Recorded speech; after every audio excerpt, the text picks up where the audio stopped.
মালিক জিজ্ঞাসা করে প্রতিদিন, বান্দা কি কারণে আমাকে ছেড়ে দিলা?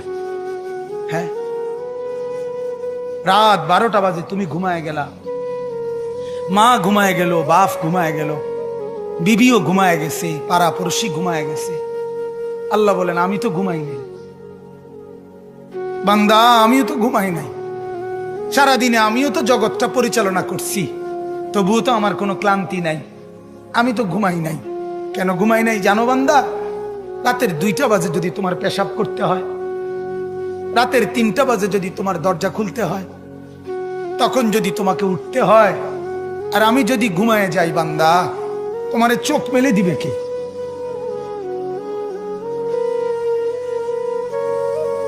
এই বাপ, চোখ মেলে দিবে কে?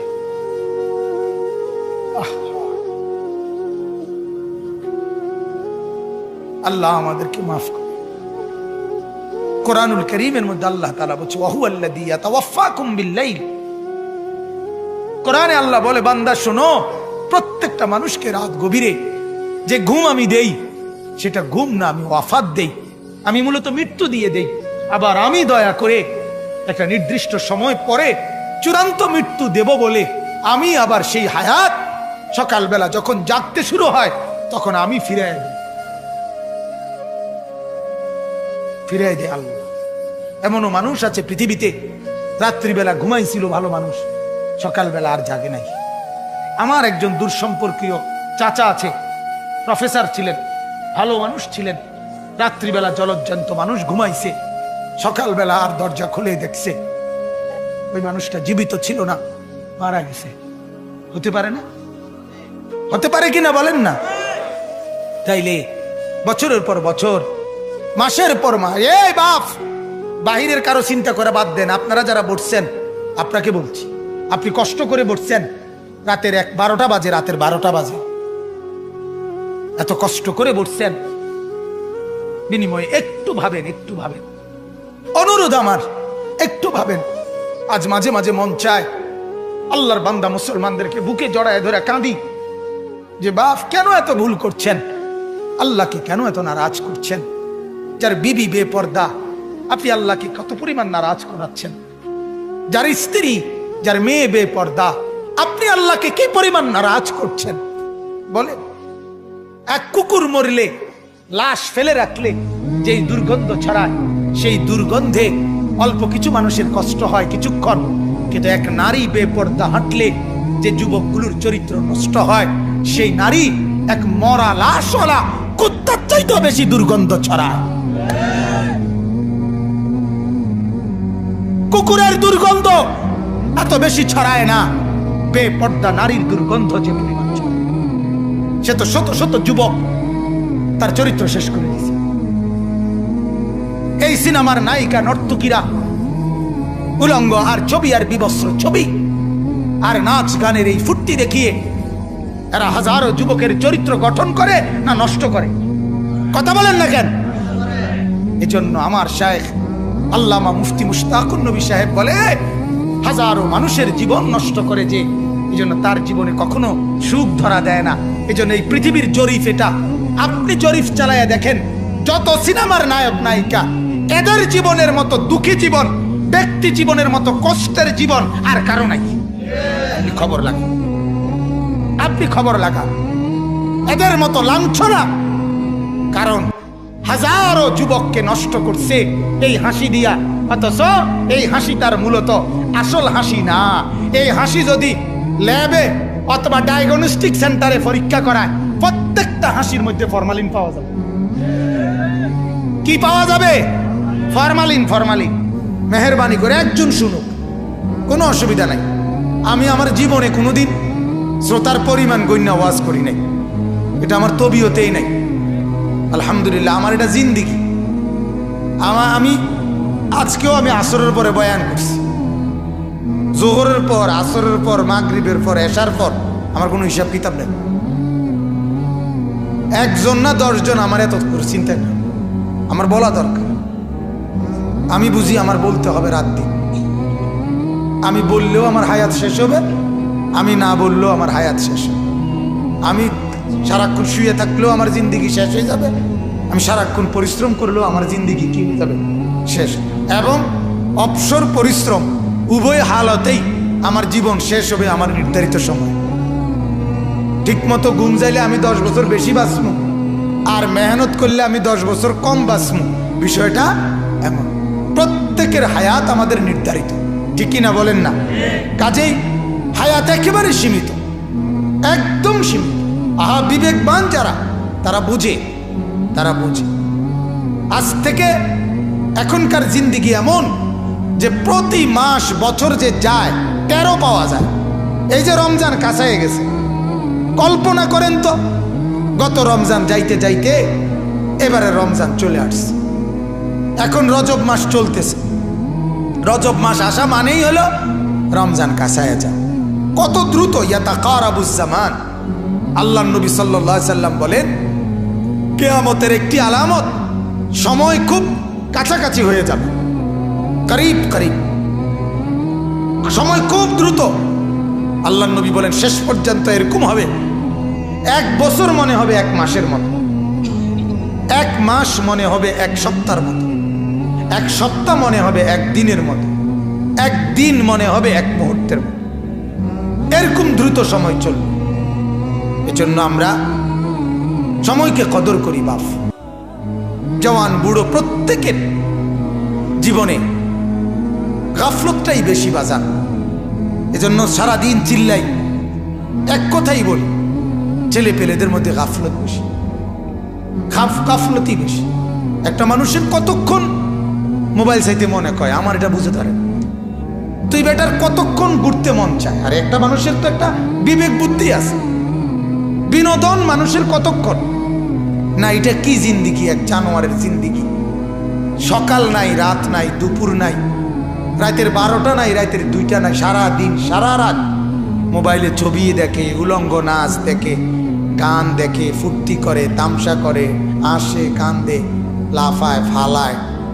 কিটা এটা আসে? আশ্চর্য কথা। এতটা সময় মানুষ, যুবক, শক্ত সামর্থ্য মানুষ কাম না করে থাকে কেমনে, পরিশ্রম না করে থাকে কেমনে মানুষ? 2 ঘন্টা আমি আমার এখনো 2 ঘন্টা আমার হাতে কোনো কাজ না থাকলে আমার কাছে অস্থির লাগে। যারে কই কি অনেকক্ষণ হয়ে গেছে, কোনো না কোনো দিনই কাজ করি নাই। এটা তো এক ইমানদারের আখিরাতের ফিকির চাকা চাই। হাদিসের মধ্যে আছে, ফজরের নামাজ পড়ার পরে আল্লাহ নবী সাল্লাল্লাহু আলাইহি সাল্লাম মাঝে মাঝে জোহরের নামাজের ওয়াক্ত হতেই, মানে ওয়াক্ত হইলেই নবীজি বলতেন সাথে সাথে, ইয়া বেলাল কুম, ও বেলাল ওঠো না, আরে আজান দাও, আরিহনা বিসসালাহ। অনেকক্ষণ হয়েছে, সেই ফজর, সেই সকাল 6টা বাজে নামাজ পড়ছি, এখন দুপুর 1টা বাজে গেছে, বেলাল লম্বা সময় হয়ে গেছে, মাওলার সেজদা দেই না, অনেকক্ষণ হয়ে গেছে, জলদি আজান দাও, সেজদা দিয়ে কলিজাটা ঠান্ডা করি। হাদিস, আরিহনা বিসসালাহ রাহাত। আল্লাহ নবী বলতেন, বেলাল দিলটা শান্ত করতে চাই, মন বড় বেচাইন লাগতেছে, অনেকক্ষণ হয়ে গেছে, নামাজ পড়ি না। আহা, সারাদিনে একটা সেজদা জোটে না, 1 সপ্তাহে 1 ওয়াক্ত নামাজ পড়ে না, 1 মাসে 1 ওয়াক্ত নামাজ পড়ে না, 1টা বছর কোনোদিন ফজরের নামাজের সেজদা দিতে পারলো না। হায় হা, তার হালাত কি আসলে, কি অবস্থা বলেন না, ভাবেন না, কি জীবন, কেমনে রাত কাটায়, কেমনে দিন কাটায়, কিভাবে জিন্দিগি পার করে। আহারে আহ আহ, এই ঘুরতেছে ফিরতেছে, কার মেয়ের পিছনে ঘুরতেছে, কার মাইয়া দেখতেছে, উলঙ্গ ছবি দেখতেছে, নর্তকী দেখতেছে, কিতা দেখে, কি করে, লাভ কি লোকসান কি, কিচ্ছুর কোনো খবর, কোনো জিন্দিগির কোনো দিক নির্দেশনা, জিন্দিগির কোনো লক্ষ্য টার্গেট কিচ্ছু নয়, কিচ্ছু। এমনিতেই চলছে ফিরছে, খাইতেছে ঘুমাইতেছে, এই হলো হালাত। লাখ লাখ যুবক যুবতীর, ছেলে মেয়ের জীবন যাদের জীবনের কোনো গন্তব্য নাই। যে নৌকায় উঠছে সেটা কোথায় ভিড়বে জানে না, কোথায় ভিড়বে জানে না, জিন্দিগি কোথায় গিয়ে লাগবে। মন চাইলে বিদেশ গেলাম, মন না চাইলে দেশে কাম করলাম, হ্যাঁ একটা না একটা কিছু।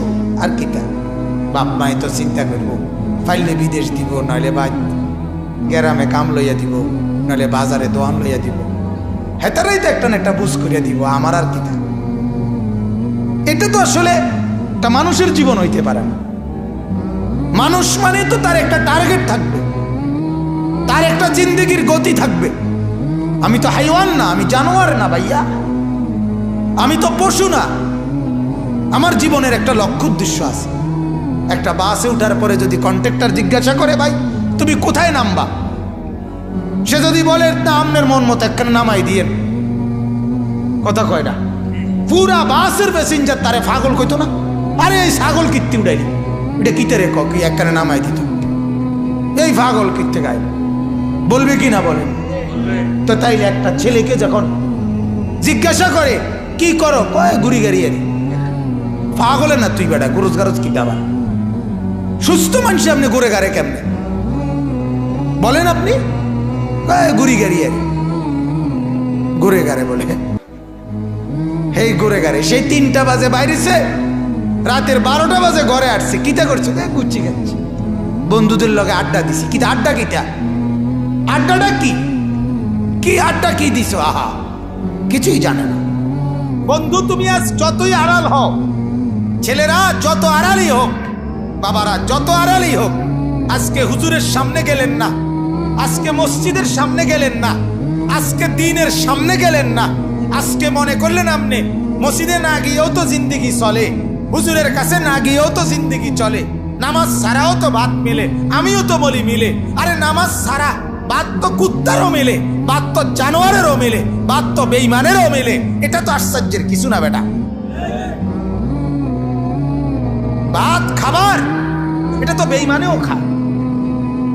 তাহলে আজ যদিও তুমি মনে করো এখানে এদিক দিয়া হেদিক দিয়া, এই পাশ ওই পাশ দিয়া আড়াল হইয়া হইয়া তুমি পার হইয়া গেলা, কারো সামনে পড়লা না, কেউ দেখলো না, কিন্তু অচিরেই আল্লাহ তাআলা বলেন ইয়াউমা তুবলাস সারাইর, শুধুমাত্র তোমার বাহ্যিকৃত কর্ম না, তোমার অন্তরে 24 ঘন্টা যত কথা উঠানামা করছিল, খারাপ চিন্তা, চেতনা, কল্পনা, আবেগ, অনুভূতি, আল্লাহর কসম আল্লাহ কোরআনে বলে সেগুলো হাসরের ময়দানে আমি আল্লাহ আমলনামার মধ্যে লিখিত দেখাবো। ইয়াউমা তুবলাস সারাইর, বুঝেন? এখন তো দিলের কথা কেউ জানে না, আপনার ভিতরে কি ঘুরতেছে আমি জানি, আপনি জানেন আমার দিলে কি ঘুরতেছে। আল্লাহ তাআলা বলে সেগুলো আমি তোমার সামনে দেখাবো। আফালা ইয়ালামু ইদা বু'থিরা মা ফিল কুবুর ওয়া হুসিলা মা ফিস সুদূর, মা ফিস সুদূর,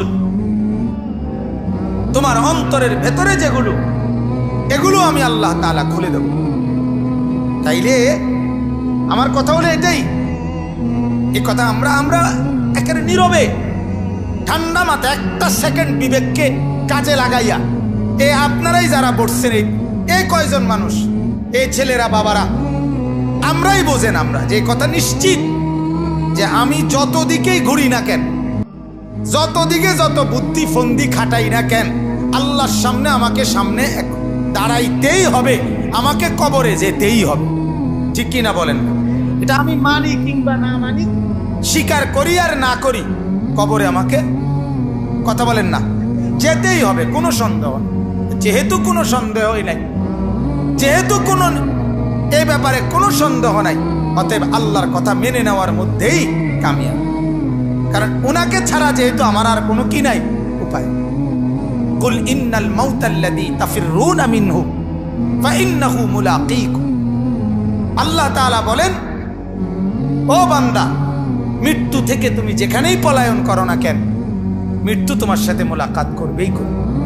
তুমি দেখা করতে হবে না, সেই তোমার সাথে দেখা, তুমি মৃত্যুকে ডাকতে হবে না, মরণ তোমাকেই ডেকে নিয়ে আসবে, মরণ নিজেই তোমার সাথে দেখা করবে, সেই তোমাকে কবরে আনবে।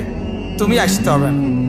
হাদিসের মধ্যে আছে আল্লাহর নবী সাল্লাল্লাহু আলাইহি ওয়াসাল্লাম হাদিসে ইরশাদ করেছেন, প্রত্যেকটা নাফরমানের লাশ যখন খাটের মধ্যে করে কাঁধে তোলে, মানে কবরস্থানে নেওয়ার জন্য যখন লাশ খাটের মধ্যে কাঁধে তুলে নেয়, তখন এই পরিমাণ চিৎকার করে ওই নাফরমান লাশের খাটের মধ্যে।